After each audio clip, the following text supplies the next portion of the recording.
अस्सलाम वालेकुम, मैं जमील फारूकी हूं। आप मेरा ऑफिशियल यूट्यूब चैनल देख रहे हैं।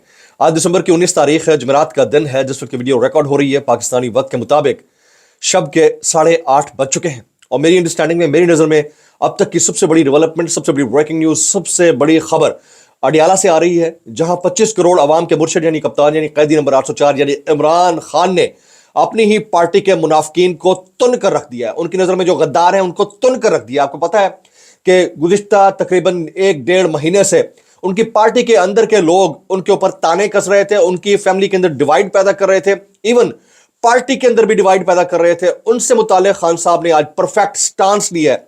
वो क्या है, उसकी तफसीलात क्या है, वो मैंने शेयर करनी है। बड़े हशाश बशाश दिखाई दिए, चित्राली टोपी पहनी हुई थी। बहुत सारे रिपोर्टर्स ने इसको रिपोर्ट भी किया है। उसकी डिटेल्स क्या है वो शेयर करूंगा।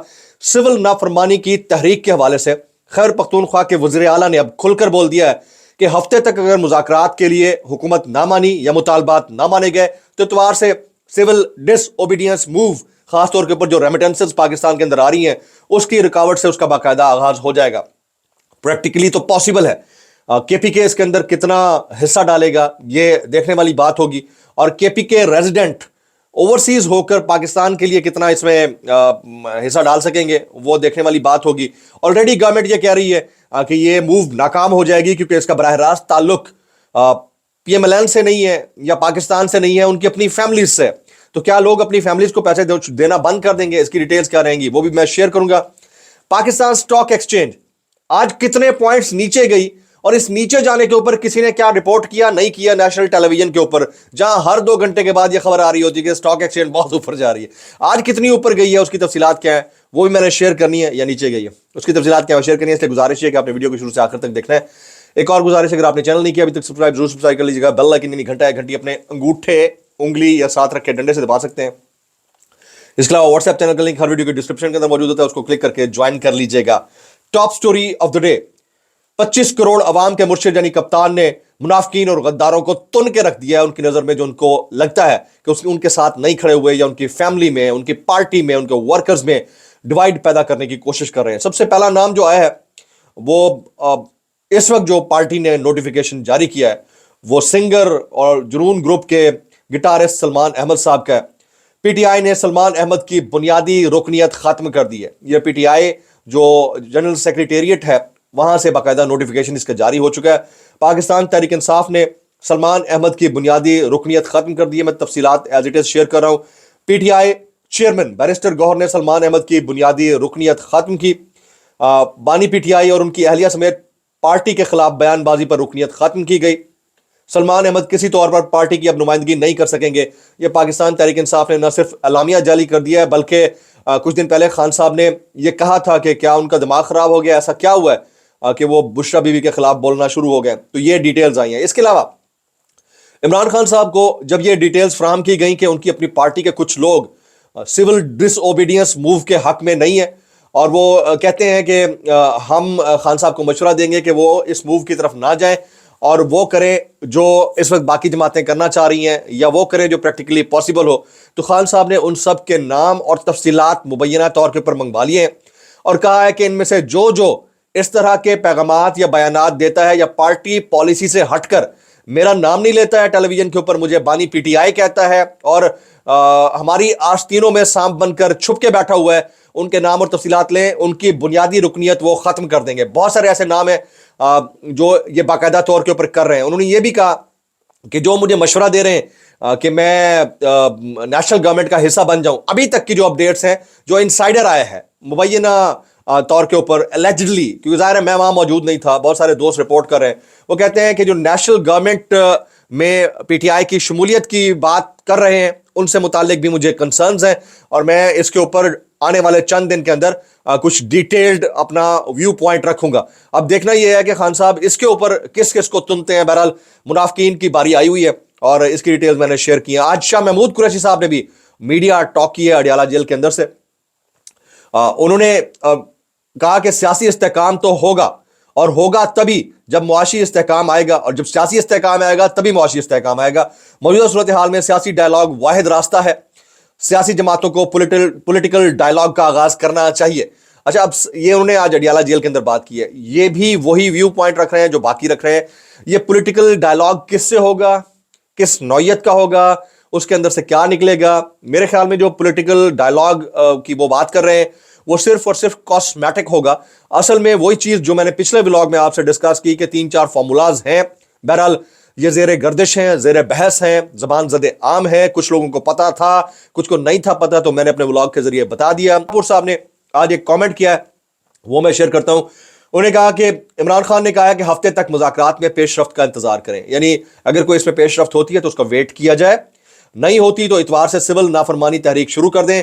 وزیر اعلیٰ کے پی کے علی امین گنڈا پور نے اڈیالہ جیل کے باہر میڈیا ٹاک کی. انہوں نے کہا کہ سول نافرمانی کی تحریک پر عمران خان سے مشاورت ہوئی ہے, شہداء اور زخمیوں کے حوالے سے صوبائی سطح پر بھی انکوائری کر رہے ہیں علی امین گنڈا پور.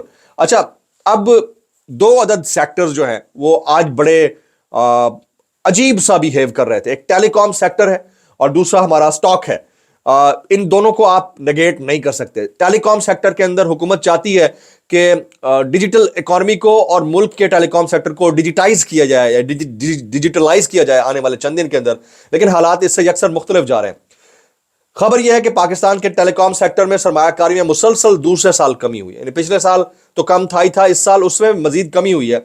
جتنی پابندیاں لگائی جا رہی ہیں اس سیکٹر میں کون انویسٹ کرے گا؟ ایسے ہی چلتا رہا تو ٹیلی کام سیکٹر کا پاکستان سمیت اللہ ہی حافظ ہے, مطلب جو حالات چل رہے ہیں اس میں یہ رائے اب پنپ رہی ہے. اس کے علاوہ سٹاک کی جب بات کرتے ہیں کہ سٹاک ایکسچینج کے اوپر جانے سے تو ایسا لگ رہا تھا جیسے ترقی ہو رہی ہے, اب نیچے جا رہی ہے اور 5000 انڈیکس منفی میں چلے گئے. یہ کسی کو نظر نہیں آیا. نیشنل ٹیلی ویژن جو لاؤڈ سپیکر بن کر تعریف کے پل باندھتے تھکتا نہیں ہے, وہ آج بتاتا نا کہ کیا وجہ تھی جس کی وجہ سے آج سٹاک مارکیٹ نیچے گئی ہے, ایسی کیا ریزن بنی ہے. مجھے تو وہ امریکہ سے 2 عدد جو خبریں میں نے صبح والے پہلے ولاگ میں آپ کو بتائی تھیں, وہ 2 جو اقدامات یا خبریں ہیں, گو کہ ایک نہیں ہونا چاہیے تھا. میں آلریڈی کہہ رہا ہوں کہ ہمارے ڈیفنس پروگرام کے اوپر کوئی قدغن نہیں لگنی چاہیے, لیکن اس کی ناکامی تمام تر اس سرکار کے اوپر ہے, اس حکومت کے اوپر ہے کہ آپ خارجہ پالیسی ٹھیک سے چلا نہیں پائے, آپ لابنگ نہیں کر پاتے. آپ نے جو کچھ پچھلے 2 سال میں کر دیا ہے اس کے آفٹر شاکس تو بہرحال آنے تھے, یہ آپ نے غلط کیا. اس سے ہمارے جتنا بھی ارباب اختیار ہیں وہ ان سے باز پرس کریں, ان کو بٹھائیں, ان سے پوچھیں کہ آپ نے پچھلے 2 سال کے اندر کیا کر دکھائی ہے. پہلے آپ ایک گورنمنٹ لے چکے ہیں, پھر کیئر ٹیکر سیٹ اپ آیا, پھر 1 سال سے ابھی آپ بیٹھے ہوئے ہیں تقریباً 8-10 مہینے سے. کیا کارکردگی ہے آپ کی سوائے اٹھک بیٹھک کے؟ آج صبح ہی کچھ لوگ یہ ٹویٹ کر رہے تھے, دیکھیے جی سی ڈی اے نے بڑی کارروائی کر دی, میریٹ ہوٹل کا وہ حصہ جو کہ کافی عرصے سے پہلے ہی سیل کر دیا جانا چاہیے تھا, آج سیل کر دیا گیا. یہ کہتے رہے, تصویریں شیئر کرتے رہے کہ قانون سب کے لیے, انصاف سب کے لیے برابر, لیکن آپ کو یہ پتہ نہیں ہے کہ اس طرح کے بڑے اداروں کے اوپر اس طرح کی قدغن لگانا صرف 1-2-4 گھنٹے کا کام ہی ہوتا ہے بھائی, اس میں زیادہ ٹائم نہیں لگتا. یا تو کسی ادارے کو پیسے چاہیے ہوتے ہیں, کسی افسر کو چاہیے ہوتے ہیں, یا پھر وہ طاقتور شخصیات اتنی طاقتور ہوتی ہیں کہ آپ کے اوپر سے گزر جاتا ہے سب کچھ. کیا ہوا پھر؟ اسلام آباد ہائی کورٹ نے میریٹ ہوٹل کے سیل کیے گئے حصے کو ڈی سیل کرنے کا حکم دے دیا. آج ہی دوپہر کی خبر تھی, ودن 2 آورز یہ ہو گیا, اور سی ڈی اے کے آرڈر کو عدالت نے معطل کر دیا. کل کے سی ڈی اے کو نوٹس جاری کر دیا, اور درخواست گزار ہوٹل انتظامیہ کی جانب سے زینب جنجوعہ ایڈوکیٹ عدالت کے سامنے پیش ہوئی. یہ ڈیٹیل میں آپ کے سامنے شیئر کرنا چاہ رہا تھا. ابھی ایک اور امپورٹنٹ میٹر وہ یہ کہ جج Arshad Malik video scandal case, عدالت نے senator Nasir but, Hamza Arif but سمیت دیگر کو ویڈیو سکینڈل کیس سے آج بری کر دیا.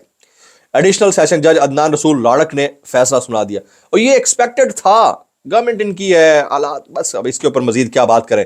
آج 9 مئی جی ایچ کیو حملہ کیس میں وزیر اعلیٰ کے پی کے علی امین گنڈا پور سمیت شبلی فراز اور دیگر سمیت 14 ملزمان پر فرد جرم عائد کی گئی ہے. اس پہ ملزمان نے صحت جرم سے انکار کر دیا تھا. اب دیکھتے ہیں کہ مزید اس کے اندر سے کیا نکلتا ہے. کچھ وائرل بیانات, بلکہ ایک سٹوری اور شیئر کر لیتا ہوں.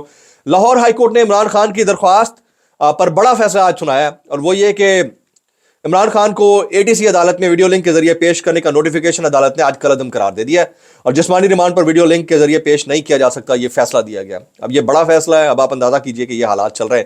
کچھ وائرل بیانات اس ڈسکلیمر کے ساتھ, اگر آپ کو میری بات بری لگتی ہے تو معذرت, زیادہ بری لگتی ہے تو انتہائی معذرت, اور زیادہ بری لگتی ہے سانو کی کیسے کر لیتے ہو یار. جاوید لطیف صاحب, میں اعتراف کرتا ہوں کہ 2024 میں نون لیگ کے پاس حکومت بنانے کے لیے مینڈیٹ نہیں تھا, تو نہیں تھا تو کر کیا رہے ہو؟ جس کا تھا اس کو واپس کرو.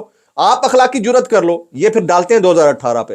और भाई जो 2018 में हुआ होगा ना, 8 10 12 सीटों का मामला हुआ होगा, खुद इमरान खान ने अपनी हुकूमत में डस्का का इलेक्शन दोबारा होने दिया और ये जीत गए थे वहां से। अभी हालात ये हैं कि इमरान खान की सीट पीपल्स पार्टी जीत रही है फॉर्म 45 के मुताबिक। 180 सीटें आप छीन के बैठे हुए हैं और आप इसको बैलेंसिंग फैक्टर के तौर पर इक्वलाइज कर रहे हैं कि 2018 में भी हुआ था, 2024 में भी जस्टिफाइड है। कल को ये अब मुल्क के अंदर बदअमनी और अदम इस्तेहकाम के मामलात को भी जस्टिफाई करेंगे। जैसे फैसल करीम कुंडी साहब ने एक स्टेटमेंट दिया, मैं देखकर हैरान रह गया कि ये भुट्टो का पैरोकार है। वो क्या कहते हैं, फैसल करीम कुंडी ने भी गोली चलने की शहादत दे दी। आप कहते हैं कि गोली क्यों चलाई, वो कहते हैं क्यों नहीं चलेगी, ये फैसल करीम कुंडी ने कहा। आप क्यों मुसल्ला होकर वहां गए थे, वहां पर वज़ीर आज़म या वज़रा खड़े थे, वहां हमारी फौज, रेंजर्स, हमारी पुलिस खड़ी थी। ये गवर्नर केपीके बोल रहा है। ये कल को भुट्टो की फांसी को भी जस्टिफाई कर देंगे अगर इनके मफादात आड़े आए। ये वो लोग हैं माजरत के साथ। ये मतलब बात करने वाली थी, एक गवर्नर को जेब देता है ये वाली बात करे। भाई अगर चली है, नहीं चलनी चाहिए थी, कोई खड़ा था, ये for the people, by the people, to the people होना चाहिए। स्टेट का नाम ही यही है, रियासत, हुकूमत इसी तरह करती है, अपने लोगों के ऊपर गोली थोड़ी चलाती है। 10 तरीके हैं लोगों को डिसमेंटल करने के। बहरहाल इसके ऊपर मजीद मैं अब क्या बात करूं, कुछ मजीद मैं ट्वीट्स शामिल करता हूं। जैसे ख्वाजा आसिफ साहब बयान है इनका, वो कहते हैं करप्शन 50% भी कम हो जाए तो किसी IMF की जरूरत नहीं रहेगी। मैं कहता हूं मुल्क के 5 खानदान अपने सारे असासे मुल्क वापस ले आए, आपको IMF के अगले 10 साल तक कर्जों की जरूरत नहीं रहेगी। ये माहिरीन मुआशात मेरे शो पर आकर बार बार कहते रहे। ये यहां से कमाते हैं, बाहर जायदादें बनाते हैं और सारा बोझ डालते हैं टैक्स पेयर के ऊपर। और अब तो वो जो नॉन फाइलर टाइप की कोई टर्म है उसको भी अब सांस लेने की इजाजत नहीं है। मतलब आपने जीने के लायक नहीं छोड़ा किसी शख्स को। ये हालात आपने मुल्क के कर दिए। नुसरत जावेद साहब ने आज खड़काया है, ये इसको वो चश्मे वाली जो खातून है शिजा फातिमा साहबा, उन्होंने कहा अपनी औकात देखो। ये उनको कहा अपनी औकात देखो, जात दी कोड़ी किरली ते छतीरा नु छब्बे झप्पे। मैं शुरू से कह रहा हूं कि बंदर के हाथ उस तरह आ गया। ये रोजाना में की बुनियाद के ऊपर मैं भी कहता रहता था, आप तो जानते ही हैं मुझे, मैं साथ में ये भी कह देता हूं कैसे कर लेते हो यार। उन्होंने कहीं से एक लफ्ज सीख लिया, फायरवॉल। कह देते हैं कि चीन भी करता है। और भाई चीन आर्टिफिशियल इंटेलिजेंस में अमेरिका का मुकाबला कर रहा है। Very valid point. यानी हर बुरे काम को आप एनफोर्स करने के लिए पेशबंदी कर देते हैं, लेकिन जो अच्छा काम है उसके ऊपर कभी बात नहीं करेंगे। खैर, आबिद शेर अली साहब, आज इनका जो स्टेटमेंट है बड़ा वायरल हुआ। उन्होंने कहा अमेरिका को पाकिस्तान की तारीख में 2 टोक इनकार की जुर्रत सिर्फ नवाज शरीफ को मिली, बाकी तो किसी ने की नहीं है। एब्सोल्युटली नॉट, असल में नवाज शरीफ ने कहा था। मैं बस इतना कहना चाहूंगा भाई, कैसे कर लेते हो यार, कैसे कर लेते हो। इसके ऊपर बहुत सारे दोस्त हमारे कमेंट करें, लेकिन देख लेते हैं कि आने वाले दिनों में Donald Trump, Elon Musk administration क्या करने जाती है। बहुत सारे लोग कमेंट कर रहे हैं, like Imran Riaz Khan, Sami Ibrahim, Sabir Shakir, Hamid Mir, doctor Shahbaz Gill and many others. दुआ में याद रखिएगा, थोड़ी तबीयत नासाज है। अस्सलाम वालेकुम रहमतुल्लाहि व बरकातहू।